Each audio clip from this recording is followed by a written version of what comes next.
여러분 살면서 나 외롭다라는 생각을 얼마나 하고 살아가십니까? 여러분 지금 나는 외로워 아니면 난 외롭지 않아 어떻게 생각하고 계십니까? 세계 142개국 15세 이상 각국 1000명을 대상으로 전화조사를 했습니다. 세계 142개국입니다. 상당히 폭넓게 조사를 했는데요. 매우 외롭다, 상당히 외롭다, 조금 외롭다, 그리고 전혀 외롭지 않다. 이렇게 4개 항목을 물어봤습니다. 그랬더니 외로움에 해당하는 사람이 절반이 조금 넘었습니다.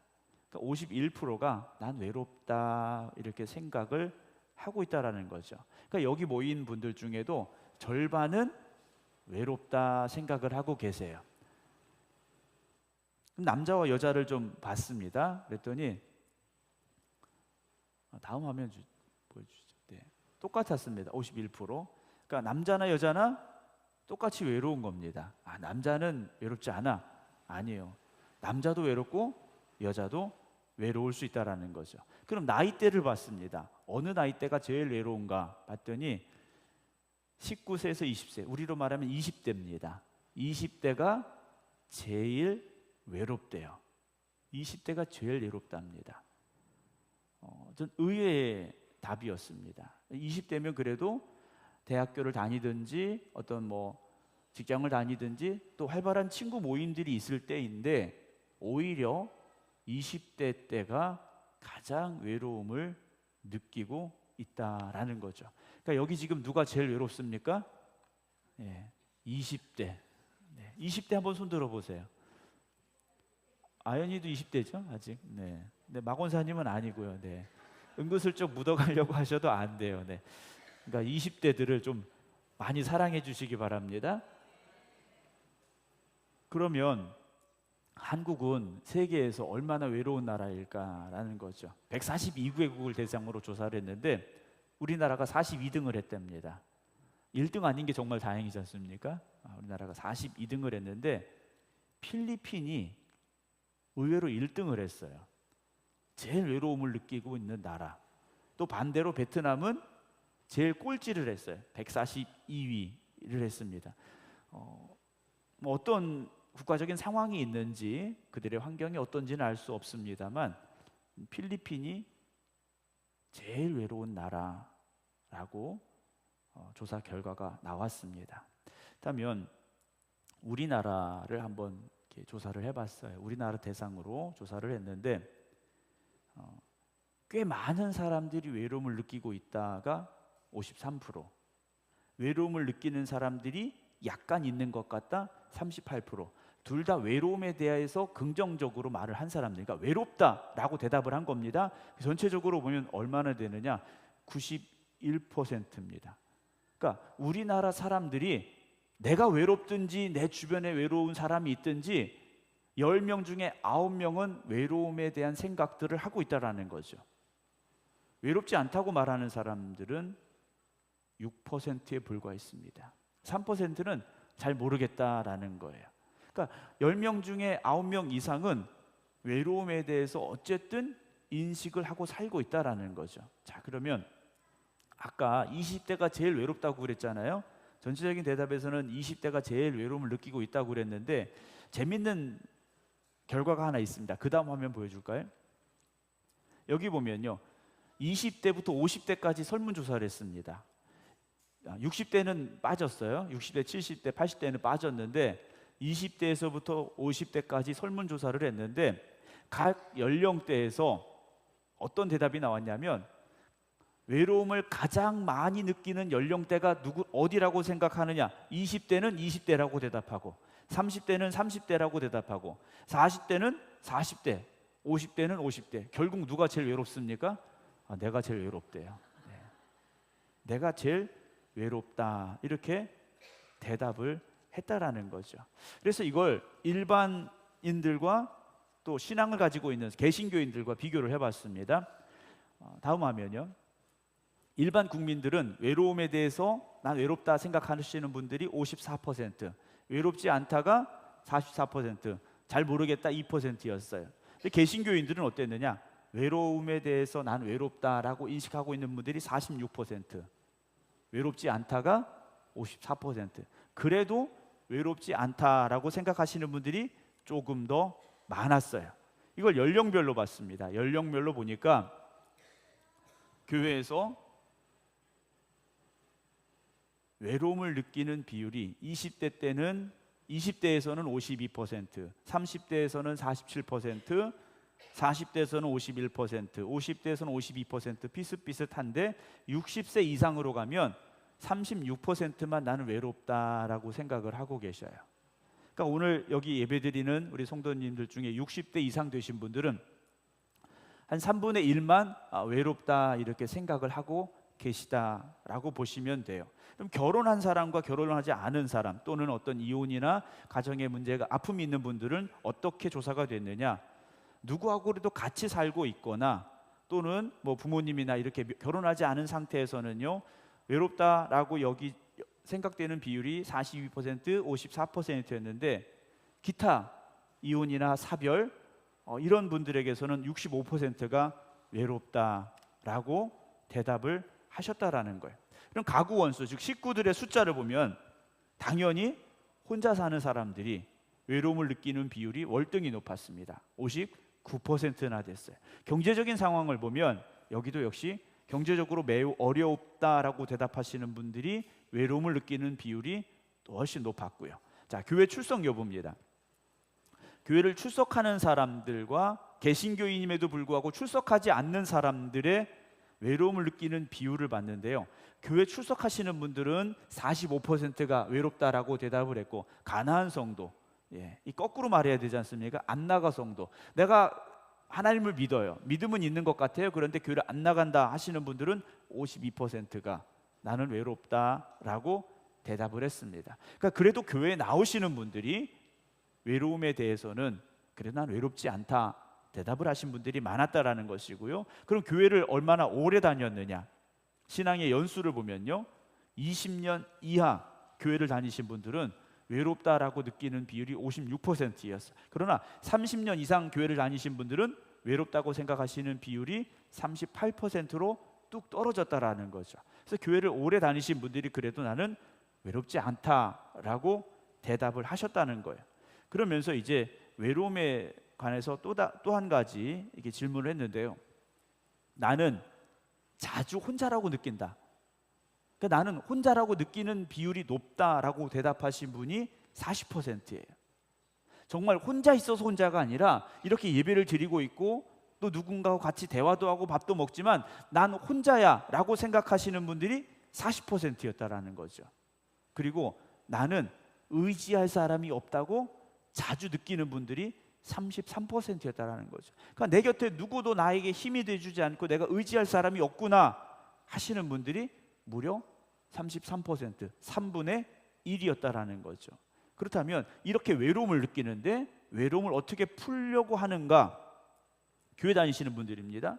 교회 다니시는 분들은 내가 외로울 때 이 외로움을 해결할 수 있는 방법, 해결하기 위해서 뭘 하느냐 봤더니 신앙활동을 하신다. 더욱더 교회 열심히 나가고 예배드리고 찬송하고 기도하신다. 어떤 소그룹을 한다. 이런 분들이요 30%였다라는 거죠. 오히려 취미활동이나 다른 것으로 풀려고 하시는 분들이 많았다라는 거예요. 일반 사람들을 보면요, 첫 번째가 뭐였냐면 TV 보기였다라는 겁니다.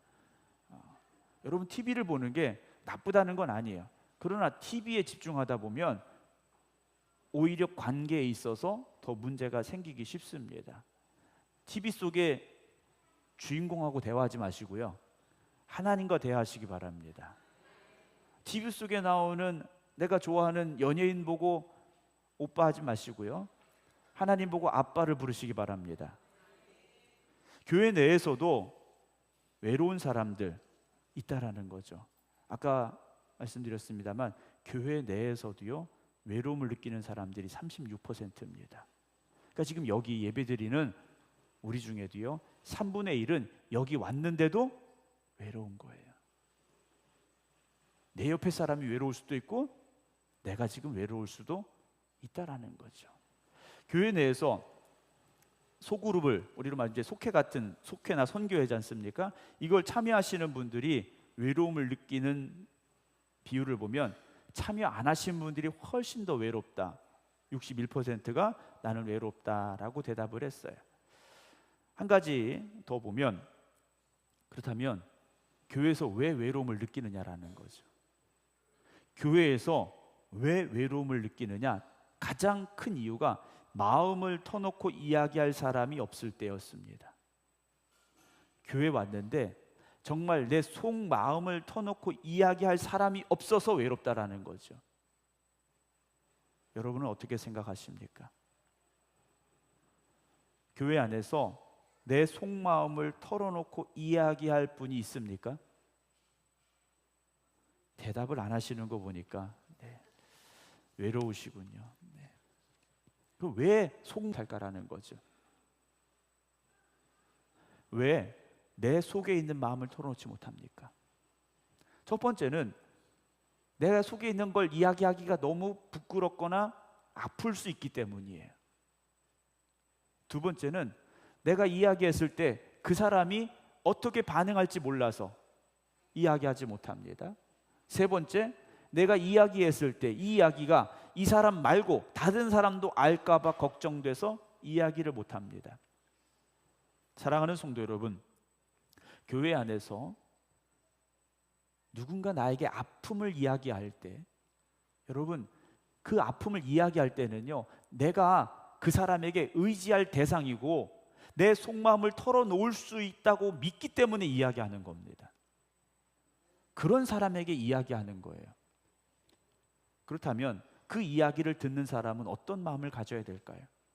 같이 아파하는 마음을 가져야 되고 사랑하는 마음으로 그 이야기를 들어주면 됩니다. 그럼 나보고 어떡하라고 이렇게 대답하시면 안 돼요.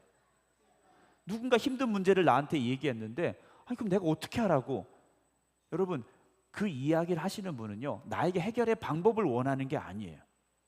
내가 해결의 방법을 제시해 달라고 이야기하는 게 아니라 내가 아프니까 아픈 거 알아달라고 이야기하시는 거예요.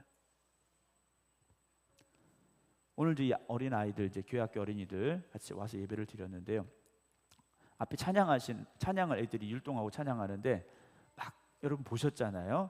보셨는데 여기 나오는 아이들 중에 여기 엄마 아빠도 있고 할머니도 할아버지도 있고 그래요. 그분들 눈에는 누구만 보이겠습니까? 내 새끼만 보이는 거죠. 네. 핏줄이라고 내 새끼만 보이는 거예요. 내 자식만 보이고. 왜요? 가장 예쁘지 않습니까?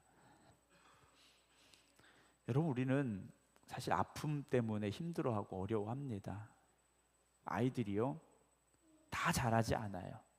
조금 못하기도 하고 실수도 하죠. 우리의 인생을 하나님께서도 보고 계십니다.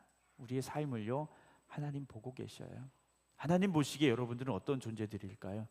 가장 아름답고 가장 사랑스럽고 여러분 하나님 앞에 그런 존재들임을 잊지 마시기 바랍니다. 우리 인생의 문제가 100% 완벽하게 해결되기는 어렵습니다.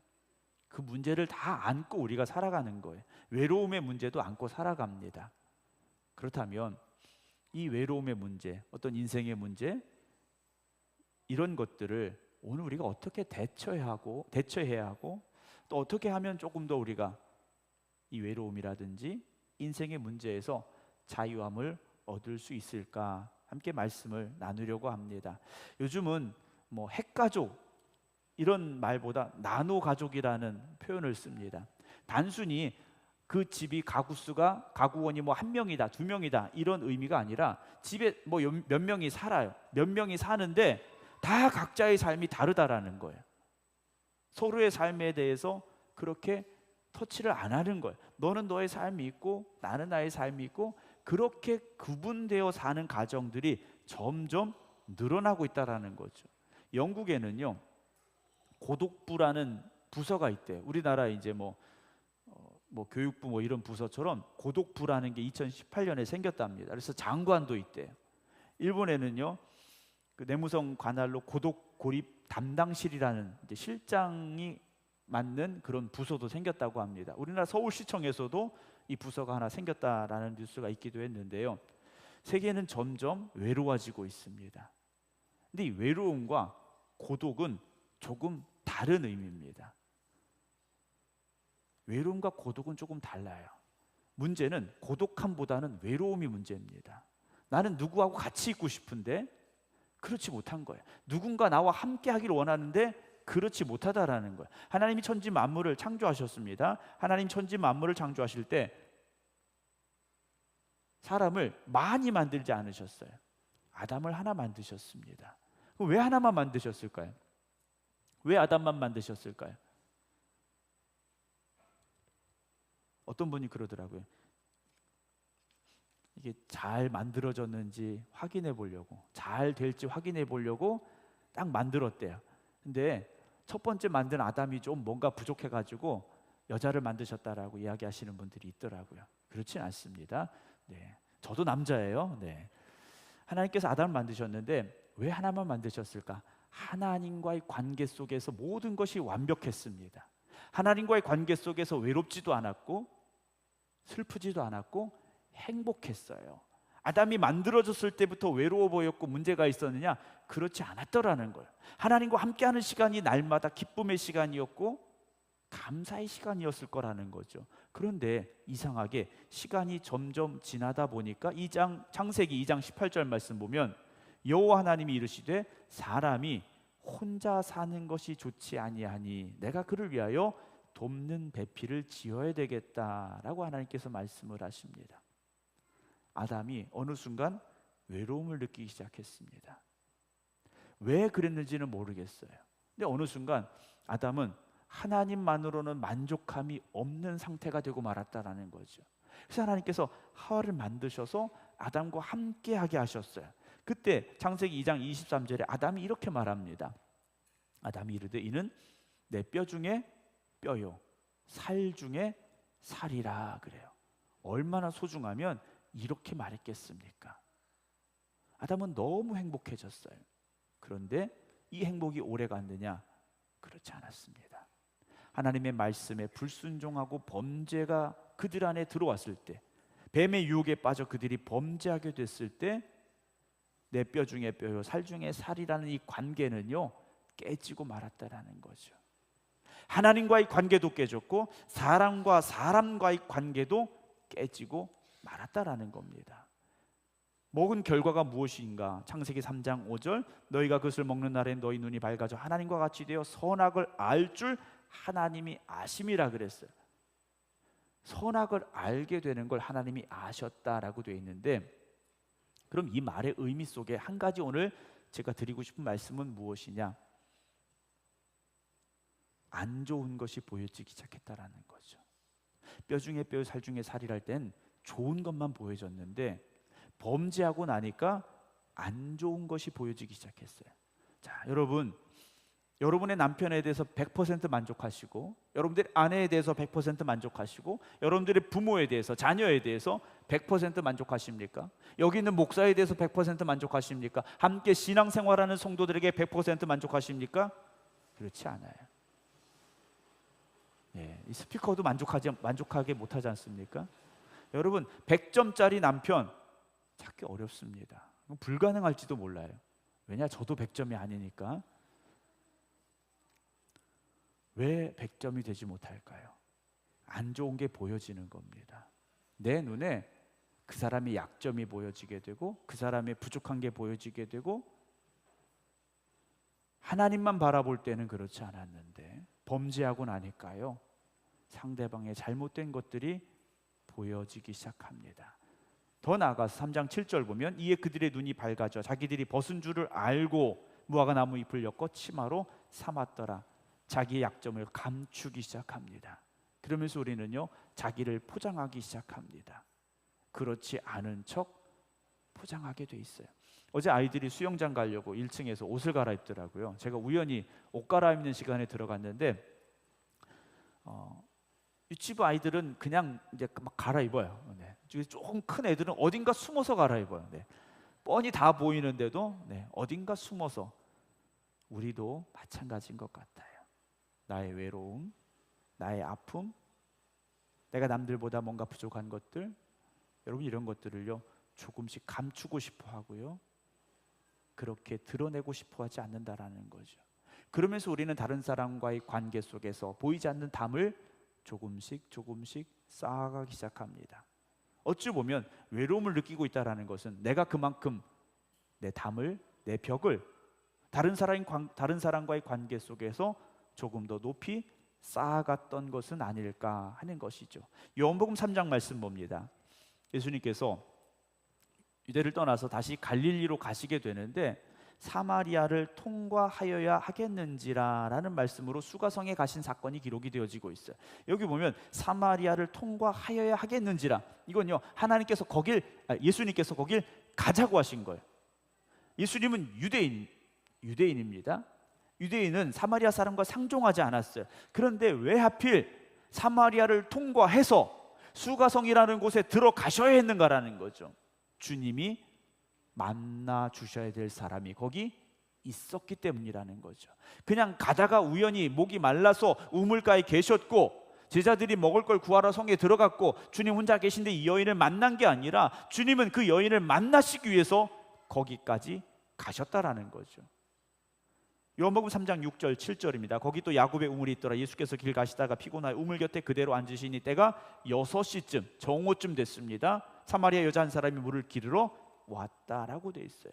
예수님께서 이 사람도 만나주시고 저 사람도 만나주시려 정오에 우물가에 앉아 계신 것이 아니라 이 여인이 우물가에 올 것을 기다리고 계셨고 이 여인 한 명을 만나시기 위해서 거기까지 가셨다라는 거죠. 그럼 이 여인은 어떤 여인입니까? 3장 9절 먼저 봅니다. 사마리아 여자가 이르되 당신은 유대인으로서 어찌하여 사마리아 여자인 나에게 물을 달라 하나이까 하니 이는 유대인이 사마리아인과 상종하지 않는다. 대화도 나누지 않고 곁에도 가지 않는 그런 사이인데 왜 나한테 물 달라고 얘기하느냐. 이 여인이 상당히 퉁명스럽게 이야기를 했어요. 이 여인은 그렇게 말할 수밖에 없는 자기의 상황이 있었다라는 거죠.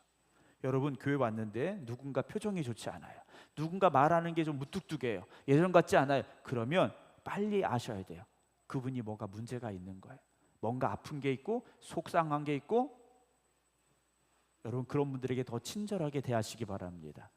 저 사람 나보고 기분 나쁘게 이야기하네 이러지 마시고요. 그 사람에게 더 가까이 가셔야 돼. 왜냐? 오늘 주님이 나에게 그 사람을 만나게 하신 기회일지도 모른다라는 거죠. 그 사람의 아픔을, 그 사람의 슬픔을, 그 사람의 외로움을 나를 통하여 회복시키시려고 만나게 하셨다라는 마음을 여러분 가지셔야 돼요. 저 사람 왜 나한테 기분 나쁘게 얘기해? 나도 아침부터 기분 나빠지네? 이러면 안 된다라는 거예요. 3장 10절 봅니다. 예수께서 대답하여 이르시되 네가 만일 하나님의 선물과 또 내게 물을 좀 달라 하는 이가 누구인 줄 알았더라면 네가 그에게 구하였을 것이요 그가 생수를 내게 주었으리라. 오늘 이 여인이 필요한 게 뭡니까? 야곱의 남겨진 이 우물에서 물을 길러서 그 우물 물을 마시는 것이 아니라 주님을 만나서 주님이 주는 생수를 마셔야 되는 여인이었다라는 거죠. 그렇다면 이 여인의 상황 우리 너무 잘 알지 않습니까? 이 여인은 그렇게 감추고 싶었고 다른 사람 만나고 싶지 않았는데 여러분 소문이 우리 동네까지 났어요. 어떤 소문이 났습니까? 요한복음 3장 17절 18절입니다. 여자가 대답하여 이르되 나는 남편이 없습니다. 그래. 근데 우리 다 알지 않습니까? 이 여자 남편이 몇 명 있었습니까? 5명 있었는데 지금 있는 사람도 남편이 아닌, 정식 남편이 아닌 상황이었어요. 이 여인의 상황은요 너무 힘들고 어려운 상황입니다. 그럼 왜 과거에 남편이 5명이나 있었고 지금 있는 남편도 정상적인 관계가 아닌 남편일 수밖에 없었느냐? 이 여인에게 필요한 게 지금 뭐라고 주님 말씀하셨습니까? 생수라고 말씀하셨어요. 이 여인은 인생의 목마름을 해결하기 위해서 뭔가 방법을 찾았고 탈출구를 찾았고 노력을 했겠죠. 그런데 그 목마름이요 해결되지 않았다라는 겁니다. 오늘 여러분들의 인생의 목마름 다른 방법으로 해결이 될 수 있을까요? 해결되지 않습니다. TV를 보고 영화를 보고 어떤 취미 활동을 하고 운동을 하고 여행을 가고 그것으로 해결되는 것이 아니라는 거죠. 오늘 우리가 이 성전에 왜 왔습니까? 오늘 우리가 왜 여기 와 있는가라는 거죠. 요한복음 3장 19절 20절 봅니다. 여자가 이르되 주여 내가 보니 선지자로소이다. 이 여인이요 예수님께서 이 여인의 남편에 대한 말씀을 하시니까, 아니 처음 본 유대 남자가 어떻게 그걸 알 수 있을까? 이건 하나님이 알려주셨다라고 이 여인이 인정을 해요. 그러면서 이 여인의 입에서 나온 말이 뭐냐면, 우리 조상들은 이 산에서 예배하였는데. 솔로몬 이후에 남과 북으로 나눠지게 되죠. 예루살렘에 가지 못한 이 사마리아 사람들이 그곳에서 하나님을 예배합니다. 그래서 그곳에서 계속해서 예배가 드려져서, 물론 송아지 신상을 만들어 놓기도 하고 우상들을 섬기는 모습도 있었지만, 그래도 하나님을 향한 믿음은 지켜져 왔던 곳이 사마리아입니다. 근데 당신들의 말은 예배할 곳이 예루살렘에 있다 하더이다 라고 말해요. 그 이 여인의 마음속에 풀리지 않는 숙제가 뭡니까? 내가 예루살렘에 가서 예배를 드려야 되는가? 내가 여기서 드리는 예배는 하나님 앞에 드리는 예배가 아닐까? 라는, 어찌 보면 그런 고민도 이 여인에게 있지 않았을까? 라는 생각을 해봅니다. 여러분, 오늘 우리가 여기서 드리는 예배가 어떤 예배라고 생각을 하십니까? 또 다른 예배가 있다고 생각하십니까? 뭔가 더 완벽한 예배가 있다고 생각하십니까? 어떤 분들은 그런 생각을 하시더라고요. 몇천 명 모이는 교회 가서 예배 드리면 은혜가 더 있는 것 같고. 그런데요, 주님은요, 우리가 홀로 찬송할 때도 그 찬양을 받으시는 하나님이시고요, 우리가 홀로 기도할 때도 우리의 기도에 응답하시는 주님이 되어주심을 잊지 마시기 바랍니다. 예배의 장소가 문제가 아니고 예배의 공간의 문제가 아니라는 것이죠. 주님이 그곳에 임재하셔야 되고 주님이 함께 하시는 예배가 되어져야 됩니다.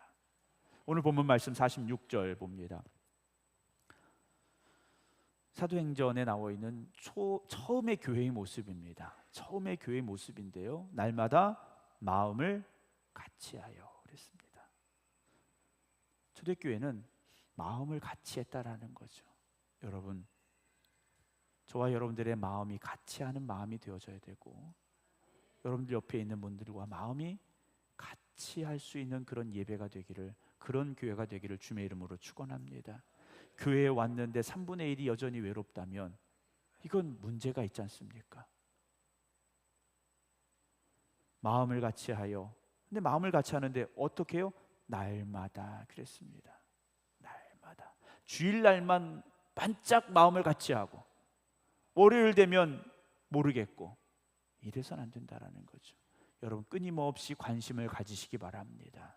주중에도요, 주일에 만났던 분 중에 뭔가 얼굴빛이 안 좋았던 분들이 있다면 주중에라도 여러분 전화해 보시고요, 시간 되시면 만나시고요, 같이 밥도 먹을 수 있어야 되고요. 여러분, 그렇게 마음을 가져야 됩니다. 일주일 동안 안 볼 사람이니까 여러분 그렇게 생각하셔는 안 돼요. 그러면서 성전에 모이기를 힘쓰고 집에서 떡을 떼며 기쁨과 순전한 마음으로 음식을 먹는 초대교회의 모습입니다. 47절 봅니다. 이들은 어떤 사람들이었느냐? 하나님을 찬미하며 또 온 백성에게 칭송을 받는 사람들이 됐다라는 거죠. 제가 늘 드리는 말씀이지 않습니까? 교회에서 상처받았다. 여러분, 이것만큼 속상한 말이 없다고 제가 말씀을 드리지 않습니까? 교회에서 왜 상처를 받아야 되고 왜 상처를 줘야 됩니까? 여러분, 이제 손자 손녀가 있으신 분들 있잖아요. 여러분, 손자 손녀한테 상처 받으시나요? 받으신 분도 계신지 모르겠는데, 네.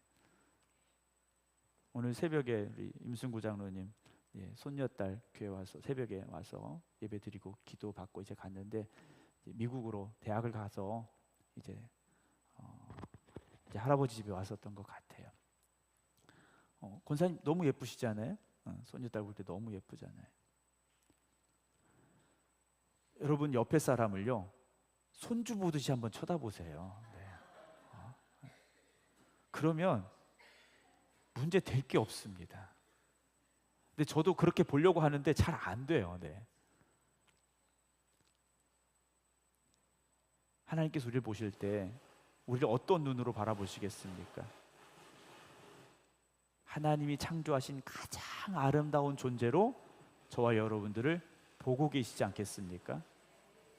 하나님의 눈에 그 사랑의 눈빛이 얼마나 가득하시겠어요? 여러분, 교회는 그런 곳이 되어져야 됩니다. 저 사람의 약점, 저 사람의 문제, 저 사람의 잘못된 거, 여러분 그거 보지 마세요. 여러분 2살짜리, 3살짜리 애들이 잘하는 것보다 잘못하는 게 더 많죠. 아까 아이들 와서 함께 예배를 드리는데 좀 저 어렸을 때처럼 얌전히 예배 드리면 얼마나 좋겠어요. 네. 저 예배 얌전히 잘 드렸어요. 네. 저희 아버지 어머니 오늘 안 오셨는데 네, 증명할 수 있습니다. 근데 아이들이 그렇지 않잖아요. 그래도 우리 눈이 어떻습니까? 사랑스럽고 예쁘지 않습니까? 여러분, 교회는 완벽한 사람들이 모인 곳이 아닙니다. 교회는 100점짜리 사람들이 모인 게 아니에요. 100점짜리라고 생각하는 사람들은 다 세상에 있습니다. 100점이 아닌데 100점이라고 생각하며 착각하고 살아가는 사람들은 다 세상에 있어요. 그러나 우리는 100점이 아니라고 생각하기 때문에 여기 나와 있지 않습니까? 그러면 그 약점을, 그 연약함을 우리가 보듬어 안아줘야 되고 함께함으로 하나님 앞에 온전함을 찾아갈 수 있는 그런 교회가 되기를 주님의 이름으로 축원합니다. 교회는 함께 모여서 함께 예배드리고 함께 충성할 때 행복한 교회가 될 수 있습니다. 우리가 함께여서 얼마나 행복합니까? 저만 행복한가 봐요. 네. 다시 한번 제가 그 앞에 건 잘라내고 우리 함께여서 얼마나 행복합니까? 그 행복함을 잘 만들어 가야 됩니다. 제가 이런 말씀을 드리는 이유는 앞으로 어떤 일들이 우리에게 찾아올지 몰라요. 교회가 어떤 문제가 우리에게 찾아올지 모릅니다.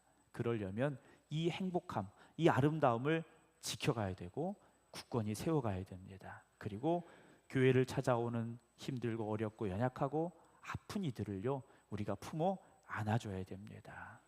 교회 나오는 분들이요 아픔이 있고 외로움이 있고 슬픔이 있어서 교회 오지 않습니까? 그러면 그들을 우리가 품어 안아서 함께하는 교회, 함께함으로 위로받고 함께함으로 회복될 수 있는 그런 교회를 이루어가는 것이 우리에게 주신 사명이 아니겠습니까? 여러분, 세상에 수많은 교회가 있지만 이 지역에 특별히 우리 생극교회를 세워주신 하나님의 뜻을 기억하면서 우리 교회가 함께해서 행복한 교회, 함께해서 위로받는 교회, 함께해서 힘을 얻는 교회 되기를 주님의 이름으로 축원합니다. 기도하겠습니다.